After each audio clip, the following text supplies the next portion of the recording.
तो हमें हमारे चैप्टर की शुरुआत में एक लड़के का सीन दिखाया जाता है जो कि कहता है कि आजकल के मांगा ऑथर्स बहुत ही ज़्यादा खराब राइट लिखते हैं। इन्हें क्या लगता है आज भी स्कूल में वायलेंस होता है? हैं?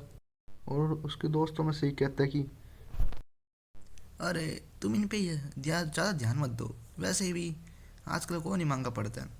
ये बस बोरिंग होती जा रही हैं। उन्हें लगता है कि आज की दुनिया में बुली होती है बच्चे। क्या आज के स्कूल में बुली एग्जिस्ट भी करती है? मुझे तो नहीं लगता कोई बच्चा किसी और बच्चे को परेशान भी करता है।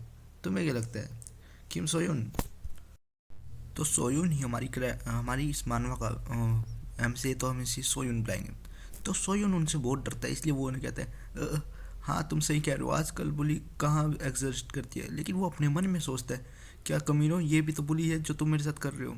और मोटा लड़का उसके साथ आता है और उसके साथ एक तरह का पहले गेम खेलता रहता है कि उसे वो वर्ड बोलना पड़ेगा जो वो बोलता है। अगर नहीं बोलेगा तो वो उसे मारेगा। और अभी वो उसे बेहोश करके वो तीनों बंदे चले जाते हैं। और सोइन सोच रहा होता है कि इन जैसे लोग इस दुनिया में एग्जिस्ट क्यों करते हैं। और मैं ऐसी ज़िंदगी क्यों जी रहा हूँ और कब से जी रहा हूँ। और मैं आजकल की मांगा पढ़ता हूँ तो उनमें तो मेन कैरेक्टर के पास क्वेस्ट होती है जिसके साथ वो लेवल अप करता है। मुझे भी क्वेस्ट चाहिए, मुझे भी क्वेस्ट विंडो चाहिए। और वैसे क्वेस्ट विंडो बहुत ही ज़्यादा निराश होकर चलाने लगता है। लेकिन आखिर में वो थक ही जाता है और आके बैठ जाता है और कहता है कि मुझे पता था ये बड़बड़ाने से कुछ नहीं होएगा। लेकिन फिर उसके उसके आंखों पे लाइट पड़ती है और वहाँ पे हाथ सामने उससे लिखा होता है क्वेस्ट विंडो वो इज़ बीइंग एक्टिवेटेड, यानी उसको क्वेस्ट विंडो मिल गई है। क्या आप क्वेस्ट विंडो स्टार्ट करना करना चाहेंगे? और तभी हमें सुयुन इसी दुनिया की के बारे में बताता है। सोसाइटी के बारे में बताते हुए कहता है कि आज की सोसाइटी बस दो वर्गों में बटी है, एक इनसाइडर और दूसरा आउटसाइडर। अगर तुम एक्टिव हो और अच्छे पॉपुलर हो तो तुम इनसाइडर हो, और अगर तुम आउटसाइडर हो यानी साई और इंट्रोवर्ट तो तुम्हें बुली किया जाएगा। या तुम ऐसे भी समझ सकते हो कि लूज़र और थग्स थग्स इनसाइडर होते हैं और बुलीज और लूज़र आउटसाइडर होते हैं। और किसने सोचा था कि मुझे ये सिस्टम मिलेगा। और सच बताऊं तो मुझे पहले पहले यकीन नहीं हो रहा था कि ये सिस्टम असली है या नकली है या फिर ये सपना ही चल रहा है मेरा। तो मैंने इसे 300 बार ओपन और क्लोज़ किया। और ये मुझे तो लगता कोई भी लॉजिक इसको डिफाइन कर पाएगा। और फिर शॉन भी सोचते चलो मुझे शुरू ही कर देना चाहिए। और तो वो यस के बटन पे क्लिक ही करने वाला होता है। लेकिन उसका हाथ एक लड़की के पेट पे लग जाता है और इसका नाम बेक च्योरिन है। तो हम इसे च्योरिन कहेंगे। तो जो च्योरिन कहती है अबे ठरकी तू पागल हो गया क्या, तू मरना चाहता है। और हमारा एम एम सी कहते हैं यानी शोरिन कहते हैं कि सॉरी मुझे माफ़ कर दो, इतना ही कहने वाला होता है लेकिन तभी वो उसे कहते हैं कि मैंने ये ले। और उसे खींच के चमाट लगा देती है और वो कहते हैं जाओ नीचे जा स्टॉल से मेरे लिए सैंडविच ले आओ। और हमारा एमसी कहता है कि लेकिन क्यों, मैं क्यों ले आऊँ, तुम्हें भूख लगी तो खुद जाके ले लो ना। तो तो उस पर भी चेरिन कहती है कि क्या तुम मेरी लातें नहीं देख सकते कितनी अच्छी है, अगर मैं गिर गई तो इस रिस्पॉन्सिबिलिटी कौन लेगा। और तुम्हें पता है मेरे 20,000 फॉलोवर है इंस्टाग्राम पे, क्या तुम इसकी रिस्पॉन्सिबिलिटी लोगे। तो ये सुन के हमारा एमसी बस चला जाता है, वहाँ से बस चला जाता है। और वो कहता है कि मैं इसी तरह का इंसान हूँ, मैं किसी को भी अपने लिए भी खड़ा नहीं हो सकता इस दुनिया में। लेकिन तभी उसे एक मुक्का पड़ता है उसके गले पे, क्योंकि उस मोटे ने एक वर्ड बोला था और उसके अपोजिट उसे वो वर्ड बोलना होता है सियोन को, लेकिन वो बोल नहीं पाया होता। और इसमें वो मोटा बोलता है कि इसमें तुम्हारी गलती है, अगर तुम पहले ही बोल देते तो मैं तुम्हें नहीं मारता है ना सियोन। तो वो कहते हैं हाँ ठीक कह रहे हो तुम। और सोयून अपने मन में सोच रहा होता है अगर कभी कभी तुम जैसे कमीने कभी अपनी ज़िंदगी में बाई चांस अगर कहीं ऊपर तक पहुंच गए तो मैं तुम्हें ज़रूर एक्सपोज करूंगा। और ये ऑफकोर्स वो अपने मन में कह रहा है क्योंकि इतनी हिम्मत नहीं उसमें इनके आगे बोलने की। और वो मोटो से घूर के देखने लग जाता है और हमारा मेन करेक्टर भी उसे सॉरी बोल देता है जिसके कारण वो फिर चले जाते हैं। तो अगला सीन हमें सोयून के अपार्टमेंट का दिखाया जाता है जहाँ पे वो किसी पर अपनी मोम पर चिल्लाते हुए कहता है कि मोम प्लीज़ मुझे स्कूल से ड्रॉप आउट लेना है, वैसे भी स्कूल में ऐसी कोई चीज़ नहीं है जो मैं सीख पाऊँ। और उसकी मोम कहती है क्या ड्रॉप आउट, क्या करना चाहते हो तुम पागल हो गए हो क्या। और मुझे इतना मत बुलाओ कि मैं तुम पे कुछ ऐसा कर दूँ जिससे के बाद में मुझे रिग्रेट हो।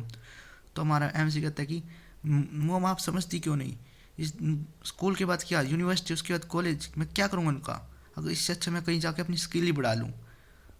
और हमें दिखाया जाता है कि सोफे पर उसकी बहन बैठी होती है और वो कहती है क्या तुम कुछ यूट्यूबर बनने का सोच रहे हो क्या, क्या पागलपंती है।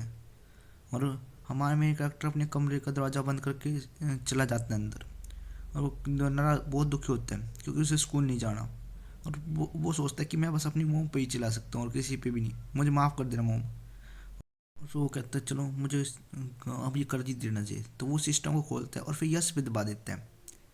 और यस पे दबाने के बाद उस पर आता है कि आपने क्वेस्ट विंडो को स्टार्ट कर दिया है, अगर आप क्वेस्ट पूरा करेंगे तो आपको कार्ड मिलेंगे। वो कहता है कि कार्ड।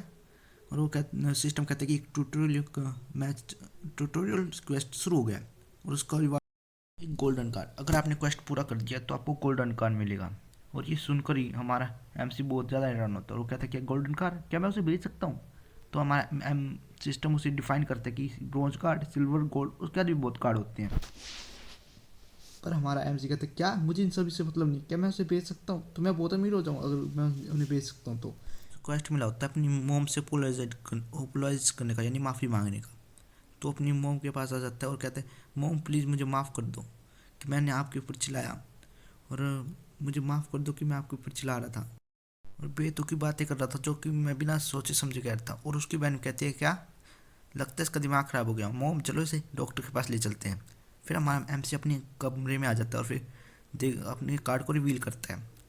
और जब कार्ड को देखता है तो फिर उसमें गोल्डन कार्ड मिलता है जिसमें लिखा होता है ग्रोथ 3 सेंटीमीटर, यानी आपकी हाइट 3 सेंटीमीटर बढ़ जाएगी, क्या आप इसको इस्तेमाल करना चाहेंगे। तो हमारा सोयन भी कहता है कि हाँ मैं करना चाहूँगा। और तो वो फिर कमरे से बाहर आता है और फिर अपनी बहन को पकड़ते हुए कहता है कि मोम मेरी हाइट बढ़ गई है। और फिर वो सोचता है कि जब उसने कल नापी तो 168 मीटर सेंटीमीटर थी और अब 171 मीटर सेंटीमीटर हो गई है। और वो कहता है ये सिस्टम जल्दी सच में काम करता है। फिर उसकी मोम भी उससे माफ़ी मांगती कि मुझे माफ़ कर दो बेटा कि मैं तुमसे इतना गुस्सा हो गई थी, चलो आ जाओ खाना खा लो। हमारा एमसी सोचता है कि मैं स्कूल में सबसे अपोलाइज करता हूँ, लेकिन आज मैंने पहली बार अपनी मोम से अपोलाइज किया है। और उसके बाद वो सभी बैठ कर अपना खाना खाते हैं। और उसके बाद अगला सीन हमें अगले दिन का दिखाया जाता है जहाँ सोयून अपने स्कूल में अपनी क्लास की तरफ पढ़ रहा था और वो सोचता कि मैं बड़ा हो गया हूँ, मैं बड़ा हो गया हूँ। और तभी को उसके साइड में जो लड़की होती हैं वो कह रही होती हैं देखो क्या वो कुछ पहन के आया कि वो लंबा हो गया। और एक लड़की कहती नहीं वो सच में ही लंबा हो गया। और वो कहते कि सोयून कहता है कि ये ट्यूटोरियल क्वेस्ट करना तो बहुत आसान होते हैं। और वो कहता है अगला ट्यूटोरियल क्वेस्ट कब आएगा, और ट्यूटोरियल क्वेस्ट आता है और अब क्या उसे गोल्ड और सिल्वर कार्ड मिलेगा। पर अब क्या यार उसे क्वेस्ट मिला होता है कि उसे किस करनी है बेकची और इनको। ये सुनकर ही वो कांप जाता है और उसके सामने तभी बेकची और आ जाती है। और हाँ ये सिस्टम सिर्फ एम सोयून को ही दिखता है तो वो सिस्टम में देख रहा है, लेकिन वो दूसरों के लिए बेक चेरिन की तरफ घूर रहा है। तो ये देख के बेक चेरिन भी गुस्सा हो जाती है और कहती है ठरकी क्या तू मरना चाहता है, और वो उसे गालियाँ देने लग जाती हैं। और आज का एपिसोड बस यहीं तक था। प्लीज़ लाइक और सब्सक्राइब कर दीजिए और सपोर्ट दिखाइए मेरी वीडियो पे। तो आज के लिए बस इतना ही। तो आपसे मिलेंगे अगली बार ऐसे ही अच्छे एपिसोड के साथ।